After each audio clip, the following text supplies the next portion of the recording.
My ex is back in town and wants to catch up. You don't need to know the details. She smirked. Sir, I said, I cancelled our vacation, got the refund, and booked a solo trip. She texted, where are you? I sent a beach selfie. Hey viewers, before we move on to the video, please make sure to subscribe to the channel and hit the like button if you want to see more stories like this. Thanks. I was staring at the suitcase on the bed, double checking the itinerary for the third time. The Malds, 7 days, an overwater bungalow that cost more per night than my first car. I had saved for 6 months to make this happen. Pulling overtime, taking on side consulting gigs, and skipping every boys' night out to ensure the bank account was bulletproof. It was supposed to be a celebration of our 3-year anniversary, but really, if I'm being honest with myself, it was a Hail Mary. Chloe had been distant for weeks. Not that I had a bad day at work, kind of distant. The phone face down on the table, taking calls in the bathroom, changing the passcode, kind of distant. Every time I asked her what was wrong, I got the standard gaslighting menu. You're overthinking it. I'm just tired. Or the classic, why do you always have to make everything about you? I thought the trip would fix it. I thought blue water and zero cell service would force her to look at me again the way she used to. I was the guy who fixed things. That was my role. I paid the rent. I planned the dates. I handled the crisis. I thought I could handle this. Did you pack the sunscreen? I asked.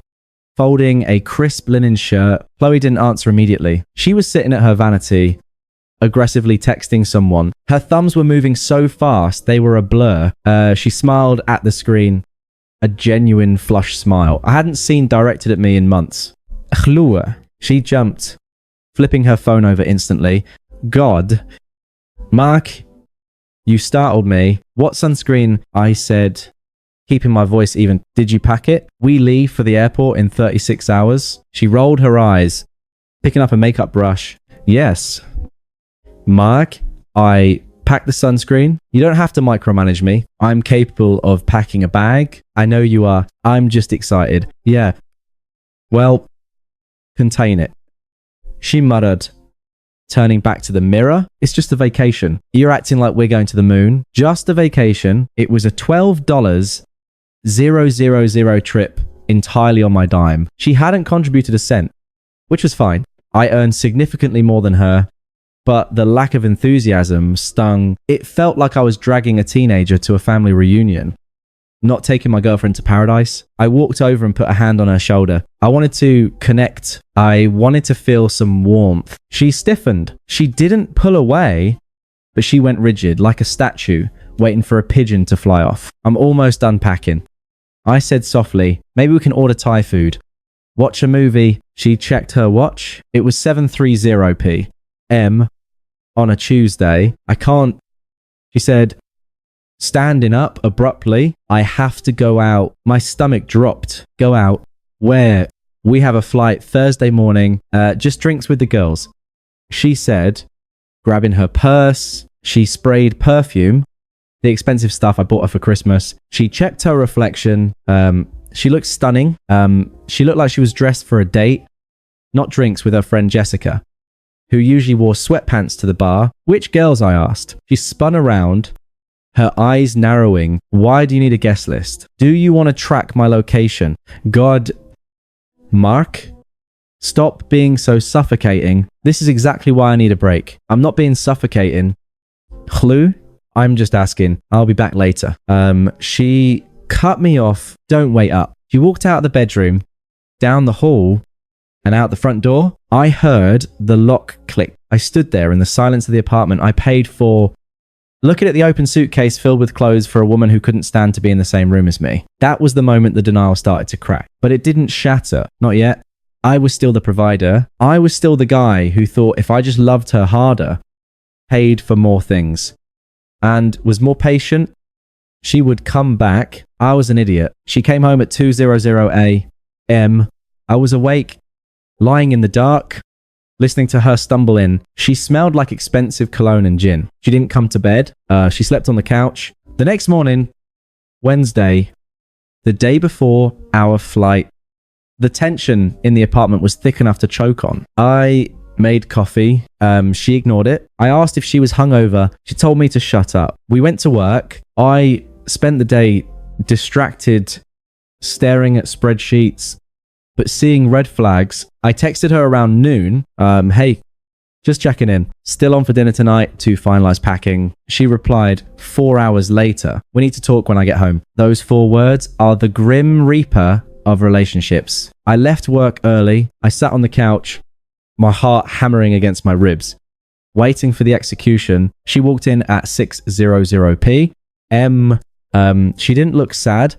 She looked empowered. She looked like someone who held a winning lottery ticket and was about to quit a job she hated. She dropped her keys on the counter and leaned against it, crossing her arms. So she started, no, hello. I need to tell you something before we go on this trip. Okay. I said, bracing myself, is it about last night? Sort of, Brad is back in town. The air left the room. Brad, the one that got away, the college boyfriend she had broken up with 3 years ago because he moved to London for a finance job, the guy she had compared me to early in our relationship until I asked her to stop. Brad, I repeated, I thought he was in London. He's back permanently. He messaged me a few days ago, and that's who you were with last night. She didn't even flinch. Yes, we caught up. It's been years. Mark, he's going through a lot of transition right now, and he needed a friend. A friend, I said, standing up. The anger was starting to boil, hot and sharp. You stayed out until 2:00 a.m. with your ex-boyfriend 2 days before our anniversary trip. While I sat here packing your bags, she let out a sigh, rolling her eyes so hard I thought they'd get stuck. See, this reaction right here, this is why I didn't tell you. You get so insecure and jealous. It's unattractive. Mark, it's not insecurity. Chloe, it's respect. Did you sleep with him? The room went silent. She looked at me, and for a second, I saw the calculation in her eyes. She was weighing how much truth I could handle, or how much of a lie she needed to tell to keep her safety net, me, intact, while she explored her option. Him. We just talked. She said, but her voice lacked conviction. He's different now. He's successful. He's exciting. He wants to take me to dinner tonight to finish our conversation because we didn't have enough time last night. I stared at her. Tonight, the night before we fly to the Maldives. Yes, tonight. He leaves for a business trip on Friday. So this is my only chance to see him for a while. I told him I'd meet him at 8. She said it so casually, like she was telling me she was going to pick up dry cleaning. You're prioritizing a date with your ex over our pre-trip night, I asked. My voice dropped into a dangerous calm. What exactly do you need to talk about that takes 2 nights until 2:00 a.m.? She grabbed her purse and checked her reflection in the hallway mirror, fixing her lipstick. Then she turned to me, and there it was. The smirk. It wasn't a smile. It was a half-cocked, arrogant curl of the lip that said she knew she held all the cards. She knew I had paid for the flight. She knew I was desperate to make this work. She thought I was too weak to do anything about it. You don't need to know the details, Mark. She said that smirk deepening, it's called privacy. We have a history and I need closure if I'm going to fully commit to you on this trip. Honestly, you should be thanking me for being honest. Don't be insecure. It makes you look small. She adjusted her strap. I'll be back in the morning to grab my suitcase for the airport. You can call the Uber for 8:00 a.m. She looked at me, waiting for me to beg, waiting for me to plead with her to stay, waiting for the fight that would validate her ego. Something inside me snapped, but it didn't snap loud. It snapped silent. It was the sound of a heavy steel door slamming shut and locking automatically. I looked at her, really looked at her, and realized I didn't love her anymore. I didn't even hate her. She was just a bad investment I had held onto for too long. I relaxed my shoulders. I unclenched my jaw. I let my face go completely neutral. Sir? I said. Her smirk faltered for a millisecond. She expected resistance. She expected tears. Sure. Yeah. I said, walking over to the fridge and grabbing a water. If you need closure, go get it. Makes sense. She studied me, looking for the trap, finding none. The smirk returned. more triumphant than before. She thought she had broken me. She thought I was submitting. Good, she said, condescendingly, patting my arm as she walked past me. I'm glad you're finally growing up. See you in the morning. Mark, have the bags by the door. Have fun. I said. The door closed behind her. I waited 10 seconds. I watched through the peephole as she walked down the hallway, texting Brad, a bounce in her step. As soon as she rounded the corner, I walked to the counter, picked up my phone, and unlocked it. I didn't cry. I didn't throw a glass against the wall. I dialed the number for the concierge travel agency I had used to book the trip. Good evening. This is Platinum Travel Support. The voice on the other end said, hi? I said, my voice steady, cold, and precise. My name is Mark. I have a reservation for 2 to Malay tomorrow morning. I need to make some changes immediately. I need to split the reservation. I told the agent, keep the itinerary for Mark. Last name, cancel the ticket for Chloe. Last name. There was a pause on the line. Sir, this is a non-refundable booking. If you cancel her portion less than 24 hours before departure, you won't receive a credit. I understand. I said, I don't want a credit. I just want her name off the manifest. And I want to use the remaining seat availability to upgrade my ticket to first class. That will be a significant upcharge. Sir, do it. Card is on file. It took 10 minutes.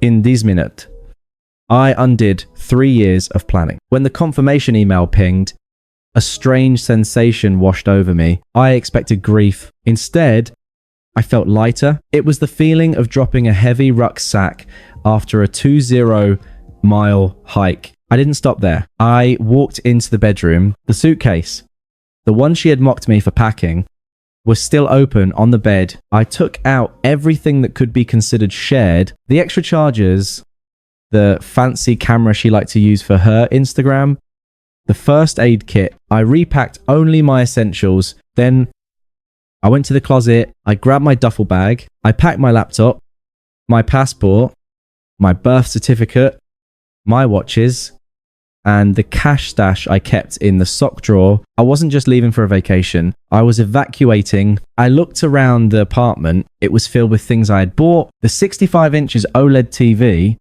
the leather sectional, the Dyson vacuum. She insisted we needed. I couldn't take it all. Not tonight. But I could make sure she didn't get comfortable. I logged into the landlord's portal on my phone. I submitted a notice of intent to vacate, effective immediately, agreeing to pay the lease break fee. Then I called the power company and the internet provider. I scheduled the disconnect for the day. I returned from the Maldives. She would have 7 days of lights and Wi-Fi to figure out her life. After that, she was in the dark. I looked at the clock.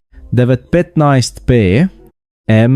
She was probably on her second martini with Brad, laughing about how safe and predictable I was. She was right. I was predictable, predictably efficient. I took one last look at the apartment. I didn't write a note. I didn't leave cash on the counter. I didn't leave a rose. I took her house key, the spare one she always left in the bowl because she hated carrying it, and I dropped it into the garbage disposal. I didn't turn it on. I just let it sit there. A metal hidden in the dark. I wheeled my suitcase to the door, stepped out, and locked the deadbolt. I called an Uber Black. Destination, the airport, hotel. I wasn't going to wait for the morning. I wasn't going to risk a confrontation when she stumbled in drunk at 300 AM. I was going to sleep in a king-size bed with soundproof windows, wake up early, and start my vacation without the baggage. As the Uber pulled away, my phone buzzed. A text from Chloe. Chloe, having such a deep talk with Brad. Time is flying. Don't wait up. I might be late. Make sure my carry-on is by the door. Love you. Love you. I looked at the words. They look like spam code. A meaningless string of characters used to hack a system. I deleted the thread. The next morning, I was sitting in the first class lounge at 730A. It was quiet. I had a plate of eggs, Benedict, and a mimosa. The anxiety was gone, replaced by a cold, hard focus. I watched the planes taxiing on the tarmac through the floor to ceiling glass. My phone was face up on the table. I had set it to do not disturb, but allowed notifications from Chloe to come through silently. I wanted to see the timeline of the crash 745. M. Chloe. Heading back now. My head hurts. Ugh. Did you call the Uber? I took a sip of my mimosa. I imagined her in the Uber. I didn't call hungover. Smelling like stale smoke and regret. Rush into the apartment. 80E. M. Chloe. Mark. I'm at the apartment. Why is the door locked? I left my key inside. She didn't have a key. I had the only working key, and it was currently in my pocket. Thousands of miles away from being useful to her. 8:12 M. Chloe. Pick up the phone. I'm banging on the door. Are you in the shower? We're going to be late. 8:15 M. Chloe. Missed call. Chloe. Missed call. Chloe. Mark. The neighbor. Just let me into the building. But you're not answering. I'm freaking out. I buttered a piece of toast. 8:20 M. Chloe. I got the super to open the door. Where are you? Where is your suitcase? Why is the closet open? She had entered the blast zone. She saw the empty drawers. She saw the missing laptop. She saw the lack of Mark. But her narcissism wouldn't let her understand what it meant yet. She likely thought I'd gone to the airport ahead of her in a fit of pique. 8:22 M. Chloe. You petty. You went to the airport without me because of last night. Seriously. 8:25 M. Chloe. Fine. I'm calling an Uber. You better be at the check-in desk with my ticket. This is so immature. I checked the boarding time. 8:45 M. She was 30 minutes away from the airport in morning traffic. She was going to cut it close. I finished my breakfast and gathered my things. As I walked toward the gate, I felt a vibration in my pocket. She was calling again. It let it ring. I boarded the plane. Welcome aboard. Mr. Last name. The flight attendant said, taking my jacket, would you like a pre-flight beverage? Champagne. I said, and keep them coming. I settled into the pod. It was massive. Private. Quiet. 9:10 M. The plane doors were closed. We were pushing back. My phone lit up. She had made it to the airport. This was the moment. Chloe. I'm at the counter. Where are you? I don't see you. Clue. Mark. Stop playing games. The lady is asking for my passport. Come here. I could visualize it perfectly. Her frantic. Sweating. Hair slightly messy. Slapping her passport on the counter. Demanding the ticket that no longer existed. The agent typing. Frowning. Typing again. 9:15 M. Chloe. What did you do? Chloe. She says my ticket is invalid. She says it was cancelled. Chloe. Mark. Pick up the phone right now. She says you're on the plane. Chloe. Voice message. 014. I connected my AirPods. I pressed play on the voice message. It was a masterpiece of chaos. Background noise of airport announcements. Her voice high-pitched and breaking. Mark. This isn't funny. She says, you're in 1A. Get off the plane. You can't just leave me here. I don't have any money on me. Brad didn't. I just need you to come fix this. How could you cancel my ticket? I'm your girlfriend. Brad didn't what? Hey. Give her a ride? It didn't matter. We were taxiing now. The engines roared to life. A deep thrum that vibrated through the seat. 9:18 M. Chloe. Mark. Please. Everyone is staring at me. I'm crying. Please tell them it's a mistake. Please. Chloe. You can't leave me. We have a life. I love you. Chloe. I'm sorry about the smirk. Okay. I was just tired. I didn't mean it. Come back. The plane accelerated. The G-force pushed me back into the leather seat. We lifted off the ground, falling away. The cars turning into toys. The people turning into ants. Somewhere down there in Terminal 4. Chloe was realizing that she wasn't the main character of this movie anymore. I waited until we hit 10. 0 feet. And the Wi-Fi light turned green. I opened her chat. I scrolled past the begging. The threats that I love use I type 2 sentences. Me. You wanted privacy with him. I'm giving you all the privacy in the world. Me. Don't be insecure. Then I blocked the number. I reclined the seat fully flat. Put on my noise-cancelling headphones and selected a movie. I had 14 hours of flight time ahead of me. And for the first time in 3 years, I wasn't worried about a single thing. The Maldives is exactly as good as the screensavers make it look. I arrived at the resort via a private seaplane. The water was a shade of turquoise that didn't look real. The staff greeted me by name, handing me a cold towel scented with lemongrass. They asked where Mrs. Last name was Plans Changed. I told the host, smiling, it's a solo retreat now. He didn't miss a beat. Understood. Sir. We'll remove the second setting from your private dinner tonight. Walking into the overwater bungalow was a spiritual experience. Glass floors looking down into the reef, a private infinity pool blending into the ocean, a bottle of Dom Perignon on ice. For the first 2 days, I didn't turn my phone's cellular data on. I used the Wi-Fi only for Spotify and reading the news. I swam with sharks. I ate fresh lobster. I slept for 12 hours straight. I realized that the knot in my chest, the one I thought was just work stress, was actually Chloe's stress. It was gone. On the third day, I was lying on a catamaran net, suspended over the water, a book in one hand and a coconut in the other. My phone buzzed. It wasn't a block number. It was a new one. Unknown number. Mark? It's Chloe. I'm using Jessica's phone because you blocked me. You need to stop this. I'm scared. The landlord just emailed me saying we're being evicted and the power company sent a final notice. Unknown number. Where are you? Are you seriously in the Maldives without me? I looked at the text. I looked at the ocean.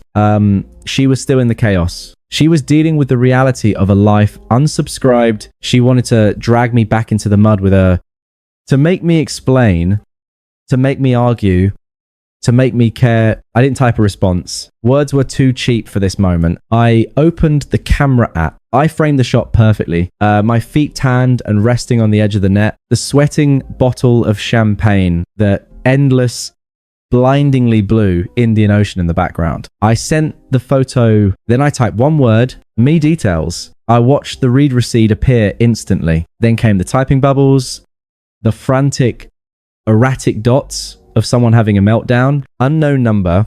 You arrogant PR. Unknown number. I hate why. Unknown number. Brad was right.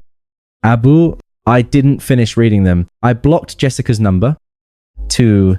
Then I powered the phone off completely and threw it into the safe. I spent the rest of the week learning how to scuba dive. I returned to the city 10 days later with a tan and a new lease on life. Literally. I had signed a rental agreement for a loft downtown, closer to my office, far away from our old neighborhood. The fallout, as I pieced it together from mutual friends who were still talking to me, was catastrophic. It turns out Brad wasn't this savior. Chloe thought he was a crypto consultant living in an Airbnb when Chloe showed up at his place crying, luggage in hand, explaining that her boring boyfriend had cancelled her ticket and cut off the utilities.